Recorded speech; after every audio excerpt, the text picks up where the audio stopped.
नाचता नाचता देवाचा घडला पितांबर, देवाचा घडला पितांबर, नाचता देवाचा घडला पितांबर, देवाचा घडला पितांबर. सावध होई देवाचा बोले कबीर, सावध होई देवाचा बोले कबीर, सावध होई देवाचा बोले कबीर, सावध होई देवाचा बोले कबीर. त्या कीर्तनामध्ये नाचता नाचता माझ्या देवाची फजिती झाली. नाचता नाचता देवाचा घडला पितांबर, देवाचा पितांबर घडला. तेव्हा साधू या संतांनी देवाला धरले. म्हणलं काय झालं म्हणून मी त्याचं लाज होती. असं अचानक काय झालं म्हणून देव पण घाबरले. त्यावेळेस कबीर महाराज म्हणतात की देवा तुमचा पितांबर घडत आहे ना. एवढं कीर्तन रंगात आलं होतं. रात्री 9ला कीर्तन सुरू झालं आणि पहाटेचे 4 वाजले तरी कीर्तन सुरूच होतं. आणि पहाटे ज्यावेळेस त्या मंदिरामध्ये काही ब्राह्मण पूजा करण्यासाठी आले आणि पाहतात तर काय त्या मंदिरामध्ये आज जायला सुद्धा जागा नव्हती. एवढं ते कीर्तन रंगात आलं होतं. आणि त्यावेळेस ते ब्राह्मण ओरडले. सांगितलं आता त्या काळचे ते कर्मठ ब्राह्मण होते. ब्राह्मण ओरडले. सांगितलं हे काय तुमची कीर्तन करायची जागा आहे काय? मंदिरामध्ये आज जायला सुद्धा जागा नाही. हे का तुमची कीर्तन करायची जागा आहे काय? तुम्हाला जर कीर्तनच करायचं असेल तर तुम्ही मंदिराच्या पाठीमागे जा. तिथे जाऊन कीर्तन करा. इथं कीर्तन करायचं नाही. तुम्ही मंदिराच्या पाठीमागे जा. तिथे जाऊन कीर्तन करा. आता त्या काळचे ते कर्मठ ब्राह्मण होते पण संत शांत स्वभावाचे असतात. नामदेवराय तिथून उठले, मंदिराच्या पाठीमागे गेले आणि पुन्हा कीर्तन सुरू झालं.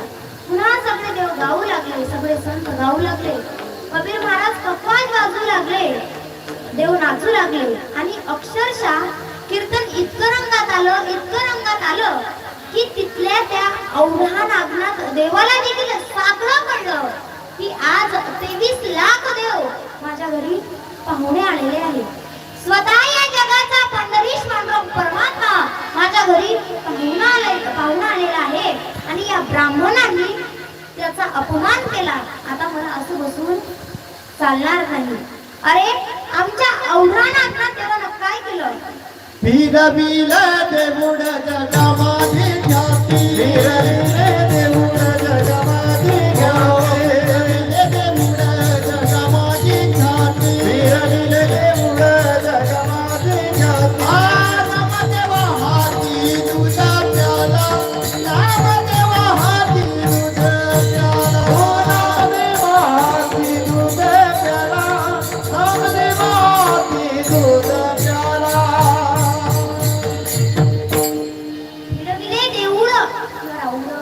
फिरविले देऊळ जगा माझी प्रती, नामदेवा हाती तुझा प्याला. त्या ठिकाणी औढा नागनाथ देवानं देखील तोंड फिरवलं. नाही तर तुम्ही महादेवाचा नंदी कुठं असतो? मंदिराच्या पुढं.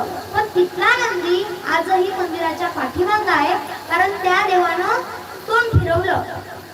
मग नामदेवराय काय म्हणतात की देवा औढा नागनाथ देवानं तर तोंड फिरवलं रे, परंतु निर्जीव दगडाचं मंदिर देखील फिरलं. हे कोणाच्या कृपेनं झालं?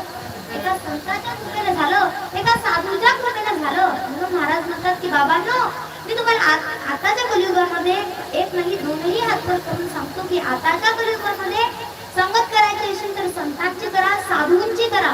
कारण आताच्या कलियुगामध्ये संत श्रेष्ठ आहे, साधू श्रेष्ठ आहे.